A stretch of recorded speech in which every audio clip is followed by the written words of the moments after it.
Hey guys, it's Claire from the Lauriston Blend, and I thought I would share with you guys today why we use these tiny little terracotta pots on metal stakes in our garden. You've probably seen them here or here or here and wondered what they're for. Well, let me share with you today the 4 main reasons why we use terracotta pots in our garden and why you should definitely do it too. One of the main reasons we use them is because they act as a garden stake. So this is actually helping to support this plant here. We haven't tied it on, however, when it does get windy, as you can see, this rose here is supported because we're using the metal as a stake.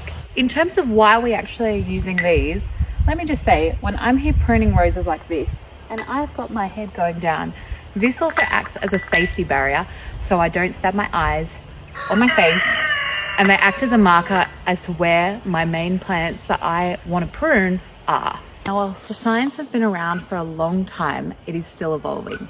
But there's a thing called electroculture. Electroculture is basically where the atmospheric electricity is going through the metal rod and into the soil, which helps to boost plant growth. It's done because the metal rods go deep into the ground where the plant roots are. And lastly, but most importantly for us, the real big reason we have terracotta pots on our metal rods in our garden is that we fill it with straw like this, and this is an earwig hotel. So what this means is that in the night the earwigs climb up the post and into the straw. Simply we remove the straw in the morning, and that way we have no earwigs in the garden. But why would we do that? Well, when you have earwigs in your garden, particularly around your things like your peonies and your roses, the earwigs can actually chew on the buds of the flower. So when your beautiful rose opens and you've got all these tiny little holes or damage through the petals, it's because of earwigs.